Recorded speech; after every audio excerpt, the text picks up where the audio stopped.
আজ তাহলে আসি বন্ধু, তুই কিন্তু তোর মেয়েকে নিয়ে আমাদের বনে বেড়াতে আসবি। আচ্ছা ঠিক আছে, যাবো বন্ধু।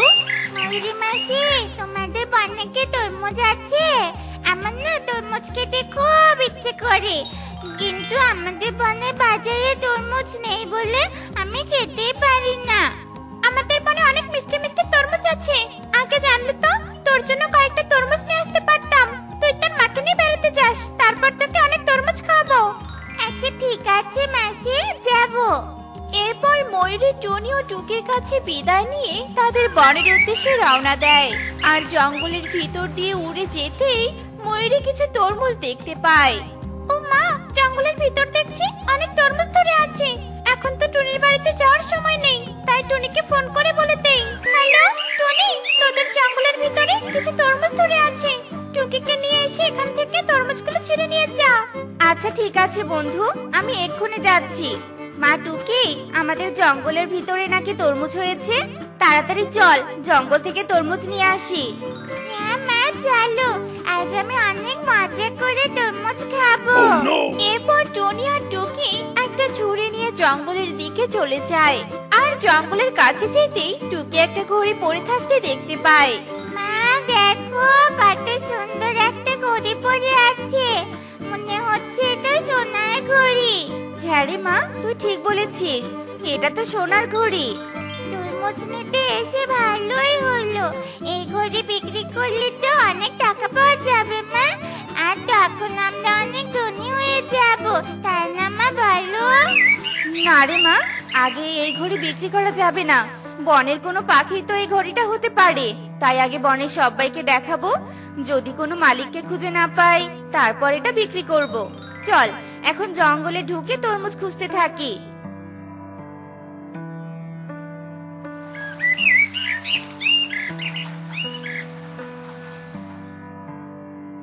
তরমুজগুলো একেবারে ঝোপের মধ্যে হয়েছে, এজন্য আমাদের বনের পাখিদের চোখেই পড়েনি।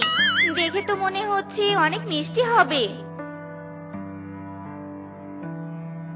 এসব বলে টুনি আর টুকি তরমুজগুলো নিয়ে বাড়িতে চলে আসে। মা টুকি, তুই এখন মজা করে তরমুজ খেতে থাক, আর আমি এই ঘড়িটা সবাইকে দেখিয়ে আসি। আচ্ছা ঠিক আছে মা, যাও।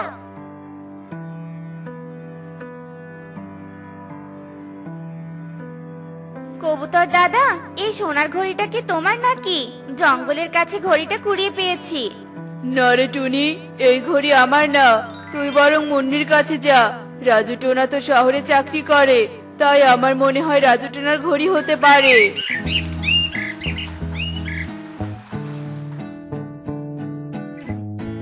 মুন্নি দিদি, মুন্নি দিদি, এদিকে একটু এসো তো। কি হয়েছে রে টুনি, আমাকে ডাকছিস কেন? দেখো তো এটা রাজু দাদার ঘড়ি কিনা, জঙ্গলের কাছে আমি ঘড়িটা কুড়িয়ে পেয়েছি। না না মাসি, এটা বাবার ঘড়ি না, বাবার তো ঘড়ি পরে না। কি বড়দের মাঝে তুই কথা বলতে এসেছিস কেন? তুই ছোট হয়ে কি অত কিছু মনে রাখতে পারিস?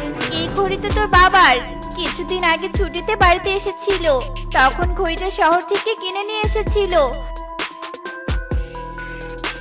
টনি, তোকে অনেক ধন্যবাদ ঘড়িটা ফিরিয়ে দেওয়ার জন্য। সত্যি বলছো তো মুন্নি দিদি, এটা রাজু দাদার ঘড়ি তো? হ্যাঁ রে টনি, সত্যি বলছি, এই ঘড়িটা রাজুর খুব পছন্দের ছিল, কিন্তু একদিন বাজারে যেতে ঘড়িটা হারিয়ে ফেলে, আর তখন রাজু খুব মন খারাপ করেছিল। বিশ্বাস না হলে ওকে ফোন করে দেখ, ঘড়ি ফিরে পাওয়ার কথা শুনলে ও খুব খুশি হবে। না না দিদি, ফোন করতে হবে না, তোমার কথা শুনে বিশ্বাস হয়ে গেছে। আচ্ছা ঠিক আছে, তাহলে ঘড়িটা ভালো করে রেখে দাও, আর রাজু দাদাকে বলো ঘড়ি পড়লে সাবধানে চলাফেরা যেন করে। আমি পেয়েছি জন্য ঘড়িটা দিলাম, অন্য কেউ পেলে তো কখনোই ফিরিয়ে দিত না। মা, তুমি মিথ্যে বলে কান্নাকার ঘড়িটা নিয়ে নিলে? আমাদের স্যার বলেছে মিথ্যে কথা বলতে নেই, মিথ্যে বললে তার সাথে নাকি খারাপ কিছু হয়। তাহলে কি তোমার সাথে খারাপ কিছু হবে মা? তোদের স্যার তো এমনি এসব বলে পড়াশোনা করায়, মিথ্যে বলে আরো ভালো কিছু হয়, বুঝেছিস? দেখেছিস, মিথ্যে বলেছি বলে এই সোনার ঘড়িটা পেলাম। এবারে ঘড়ি বিক্রি করে আমি সোনার হার কিনবো, সোনার হার। তুই তুই বাড়িতে থাক, আমি বাজার থেকে এক্ষুনি সোনার হার কিনে নিয়ে আসছি। আচ্ছা ঠিক আছে মা, আর আসার সময় আমার জন্য কিছু মিষ্টি কিনে নিয়ে এসো। তোতা, আমার সোনার ঘড়িটা খুঁজে পেলি? না বনপ্রধান, পুরো বাড়ি খুঁজেও আপনার সোনার ঘড়িটা খুঁজে পেলাম না। আমার মনে হয় কেউ বাড়িতে ঢুকে ঘড়িটা চুরি করে নিয়ে গেছে। কি বলছিস এসব? আমার বাড়িতে ঢুকে কে ঘড়ি চুরি করবে? কার এত বড় সাহস হবে যে বনপ্রধানের বাড়িতে ঢুকবে? চোরের সবসময় সাহস বেশি থাকে, সাহস না থাকলে কি চুরি করতে পারে? তাই বলি কি, চলুন আমরা বনের সবার বাড়িতে গিয়ে খুঁজে দেখি। আচ্ছা ঠিক আছে, তবে তাই চল।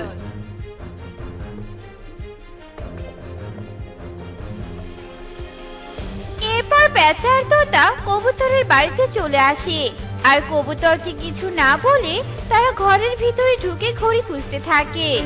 কি খুঁজছেন বনপ্রধান? আমাকে বলুন, আমি আপনাকে খুঁজে দিচ্ছি। আমার সোনার ঘড়ি চুরি করে কি আর কেউ নিজে থেকে সেটা বের করে দিবে? তাই আমরাই খুঁজে নিচ্ছি, আর যদি খুঁজে পাই তাহলে তোকে কঠিন শাস্তি দিয়ে ছাড়বো। কি সোনার ঘড়ি খুঁজছেন? সেটা তো আগে বলবেন। ওই ঘড়ি তো টুনি কুড়িয়ে পেয়েছে, টুনি আমাকে দেখাতে এসেছিল। আপনি টুনির কাছে যেতে পারেন, বনের কোনো পাখির ঘড়ি না হলে টুনির কাছেই ঘড়িটা আছে। আচ্ছা ঠিক আছে, যাচ্ছি। তোতা, টুনির বাড়িতে চল।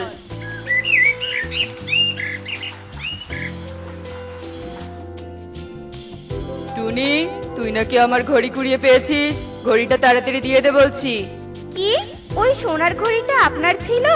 কিন্তু মুন্নি দিদি বলেছে ওটা নাকি তার ঘড়ি, তাই তো আমি মুন্নি দিদিকে দিয়ে দিয়েছি।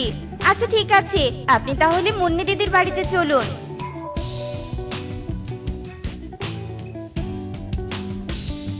মুন্নি দিদি, মুন্নি দিদি, বাড়িতে আছো? মা তো ওই সোনার ঘড়িটা বিক্রি করতে গেছে। এরপর রকি টনিকে সব কথা খুলে বলে। এই মুন্নি তো দেখছি খুব খারাপ, ঘড়ির জন্য ছেলেটাকে মিথ্যা কথা শিখতে বলেছে। চল সবাই বাজারে যাই, আজ মুন্নিকে স্বর্ণকারের দোকানেই ধরে ফেলবো। এরপর সবাই স্বর্ণকারের দোকানে চলে আসে, আর মুন্নি তখন সোনার হার দেখছিল। দাদা, আমাকে ওই হারটা দেখাও তো দেখি। এই মুন্নি, এই আমার ঘড়ি বিক্রি করে সোনার হার নিচ্ছিস তাই না? তোকে আজ হার নেওয়ার ইচ্ছে ভালো করেই পূরণ করব। বনপ্রধান, কি বলছেন এসব? ওটা আপনার ঘড়ি ছিল, কিন্তু আমি তো সেটা জানতাম না। জানতি না সেটা ভালো কথা, কিন্তু ঘড়িটা তো তোর ছিল না। তাহলে মিথ্যে বলে তুই কেন ঘড়িটা নিয়েছিস? শয়তান পাখি, তুই তো তোর ছেলেটাকে মিথ্যে বলা শেখাচ্ছিস। ছোট পাখিরা সব সময় বড় পাখিদের কাছ থেকে ভালো কিছু শিখবে, আর তুই কি না তাকে খারাপ কিছু শেখাচ্ছিস? তাই এর জন্য আমি তোকে কঠিন শাস্তি দিব। বনপ্রধান, আমাকে ক্ষমা করে দিন, আমি আর কখনো মিথ্যে বলে কারো কাছে কিচ্ছু নিব না, আর ছোটদেরও মিথ্যে বলা শেখাবো না। হ্যাঁ বনপ্রধান, এবারের মতো মুন্নি দিদিকে ক্ষমা করে দিন। রাজু দাদা শহরে থাকে, মুন্নি দিদিকে শাস্তি দিলে যে ছোট ছানাটা খুব কষ্ট পাবে। দেখেছিস টুনি কত ভালো পাখি? টুনির কাছ থেকে শিক্ষা অর্জন কর। শুধু টুনির জন্য তোকে এবার ছেড়ে দিলাম। টুনি, তুই অনেক ভালো, তাই আমি তোকে 1 লক্ষ টাকা পুরস্কৃত করব। তুই আমার সাথে আমার বাড়িতে চল। আরে যে শালিক স্বর্ণকার, আমার ঘড়িটা দে দেখি। এরপর বেচা তার ঘড়ি নিয়ে সেখান থেকে চলে যায়, আর মুন্নি মন খারাপ করে বাড়িতে চলে আসে। মা, বনপ্রধান ঘড়িটা কেড়ে নিয়ে গেছে তাই না? হ্যাঁ রে বাবা, আর তোর স্যারের কথাই ঠিক হয়েছে, মিথ্যে বলে কখনো ভালো কিছু করা যায় না। যেমনটা আমার সাথে হলো, তুই ছোট বলে বনপ্রধান আমাকে ছেড়ে দিল, নয়তো যে কঠিন শাস্তি দিত। তাই তুই কখনো মিথ্যে বলবি না। এসব বলে মুন্নি রকিকে ভালো কিছু শেখাতে থাকে, আর তখন থেকে মুন্নি ও টুনির মতো ভালো পাখি হওয়ার চেষ্টা করতে থাকে। দেখো কালু, গত 3 সপ্তাহ থেকে তুমি কোনো কিস্তি দিচ্ছ না। আজকে কিন্তু কিস্তির টাকা দিতেই হবে, তা না হলে তোতা দাদা আমাদের বাড়িতে পুলিশ নিয়ে আসবে। ওরে বাবা রে, পুলিশ? না না, আমি পুলিশের হাতে মার খেতে চাই না। কিন্তু কাকুলি, এখন তো আমার কাছে একটা কানাকড়িও নেই, এখন আমি কি করে কিস্তি দিব বলো তো? কালু দাদা, ও কালু দাদা, তাড়াতাড়ি করে কিস্তির টাকা নিয়ে এসো, আমাকে আবার পাশের বনে কিস্তি তুলতে যেতে হবে। কালু দাদা, বাড়িতে নেই নাকি? এই কালু, তোতা দাদা তো বাড়িতে চলে এসেছে। আমাদের বুঝি বাড়িতে থাকার হবে না গো, বাকি জীবনটা বুঝি জেলেই কাটাতে হবে। কেন যে মায়ের কথা শুনে এই অকর্মাকে বিয়ে করেছিলাম। হায় হায় রে, আমার সব শেষ হয়ে গেল, আমার সব শেষ হয়ে গেল। ধুর ছাতার মাথা, তুমি দয়া করে একটু চুপ করো তো কাকুলি। তোমাদের মেয়েদের এই এক সমস্যা, কিছু না বুঝতেই ন্যাকা কান্না জুড়ে দাও। ঘরের ভিতরে থাকো আর দেখো কিভাবে আমি তোতাকে বাড়ি থেকে তাড়িয়ে দেই। হা হা হা হা হা। এই কথা বলেই কালু ঘর থেকে বাইরে বের হয়। এ কি কালু দাদা, খালি হাতে ঘর থেকে বের হলো যে? টাকা কোথায়? তাড়াতাড়ি করে টাকা নিয়ে এসো। না মানে মানে শোন তোতা, তোর জন্য আমি টাকাটা ঠিকই রেখেছিলাম, কিন্তু কি বলতো, হঠাৎ করে তোর কাকুলি দিদি অনেক অসুস্থ হয়ে গিয়েছিল, আর এর জন্য সেই টাকাটা খরচ করে ওষুধ নিয়ে এসেছি। তবে তোকে আমি ফিরিয়ে দিব না, কাল সকালে অফিসে গিয়ে আমি তোর টাকাটা ঠিক দিয়ে আসবো, এই আমি তোকে কথা দিলাম। কালুর মিথ্যে কথা শুনে তোতা সেখান থেকে চলে যায়। আর এভাবে দেখতে দেখতে রাত হয়ে যায়। আর রাত হতেই, একি কালু, তুমি পুরো শরীরটা এভাবে তেল দিয়ে মেখে রেখেছো কেন? ইয়াই কালু, তুমি কি আবার কোথাও চুরি করার ফন্দি করনি তো আবার? আরে আসতে বলো কাকুলি, আসতে বলো, কেউ শুনতে পেলে তো আমাদের অনেক বড় ক্ষতি হয়ে যাবে। আমি আবারও চুরি করার কাজটা শুরু করব, তবে সেটা শুধুমাত্র আজকের জন্য। আজকের রাতের পর আর কখনো আমি চুরির নাম মুখেও নিব না। এরপর কালু একটা টর্চ নিয়ে টোনার বাড়িতে চুরি করতে চলে যায়। আর টোনার ঘরে ঢুকে যেই না আলমারি খুলতে যায়, ঠিক তখনই টুনি ঘুম থেকে উঠে দরজার দিকে এগোতে থাকে। এই, পালাচ্ছিস কোথায়? দাঁড়া দাঁড়া বলছি, দাঁড়া। আমার কাছে নাম চুরি করা, আজ তোকে আমি গাছে ঝুলিয়ে পেটাবো। ওরে বাবা রে, এই টুনি তো ঘুম থেকে জেগে গেছে। আজই বুঝি আমার শেষ দিন। চুরি করা যে মহাপাপ, সেই পাপের শাস্তি আমি মনে হয় চুরি করার আগেই পেয়ে যাব।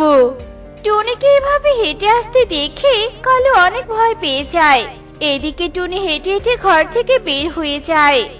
এ কি, টুনি আমাকে কিছু বললো না কেন? তবে কি টুনি ঘুমের ঘরে হাঁটাহাঁটি করছে? ভালোই হয়েছে, এখন এই গয়নাগুলো নিয়ে আমি পালিয়ে যাই। এরপর কালু আলমারি থেকে সবগুলো গহনা চুরি করে তার বস্তায় ভরিয়ে নেয়। এরপর যেই না ঘর থেকে বের হতে যায়, ঠিক তখনই কালুর চোখ বিছানার নিচে থাকা একটা পুতুলের দিকে যায়।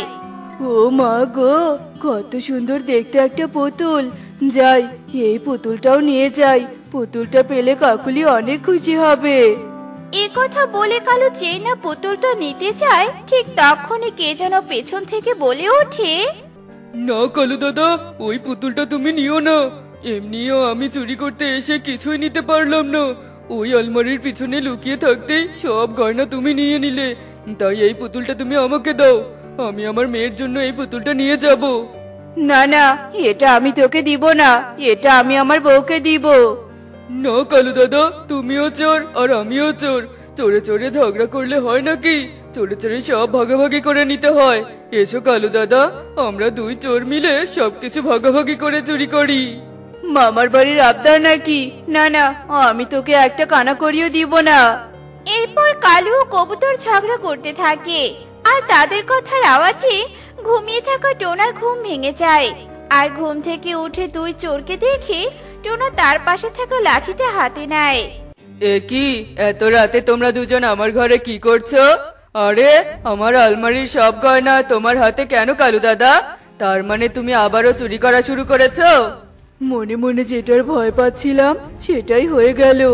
এখন আমি কি বলবো? বুঝেছি, এখন টোনার কাছে মাপ চাওয়া ছাড়া আর কোনো পথ খোলা নেই। তা না হলে যে আমি যে চুরি করতে এসেছিলাম এই কথাটা আবারও জানাজানি হয়ে যাবে, আর এবারে তো মোড়লবাবু আমাকে মেরেই ফেলবে। শোন রে টোনা, আমি তোর বাড়িতে চুরি করতে আসতে চাইনি, কিন্তু কালু দাদা আমাকে জোর করে চুরি করতে নিয়ে আসে। এই কবুতর, এই তুই আমার নামে মিথ্যে কথা কেন বলছিস? আমি তোকে চুরি করতে কখন ডাকলাম? শোন রে টোনা, আমি আসলে বিপদে পড়ে চুরি করতে এসেছি। এবারের মতো তুই আমাকে মাফ করে দে। আমি যত বড় বিপদে পড়ি না কেন, আর কখনো চুরি করতে আসবো না। তাই নাকি কালু দাদা? তা কি এমন বিপদে পড়লে তুমি শুনি? এরপর কালু টোনাকে তার পরিস্থিতির কথা খুলে বলে। শোনো কালু দাদা, যত বড়ই বিপদে পড়ো না কেন কখনো চুরি করো না।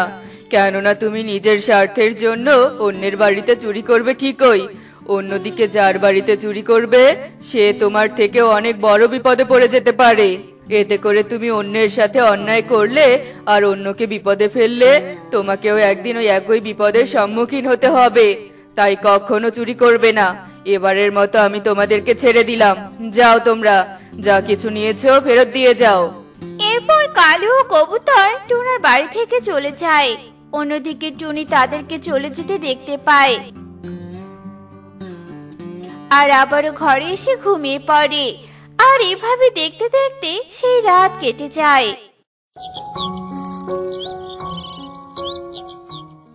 টোনা, এই টোনা, আজকে নাকি বাজারে ভুট্টার দাম অনেক বেড়ে গেছে, তাই আমরাও আমাদের জমির ভুট্টাগুলো আজকেই বাজারে উঠাবো। চলো টোনা, জমিতে চলো। এরপর টোনা ও টুনি তাদের জমির ভুট্টা তুলতে চলে যায়। এ কি, কে আমাদের এত বড় সর্বনাশ করলো? আমাদের এত কষ্টের ভুট্টাগুলো কে এভাবে চুরি করে নিয়ে গেল? হায় হায় রে! হায় হায় রে, আমাদের এত পরিশ্রমের ভুট্টাগুলো কে এভাবে চুরি করেছে?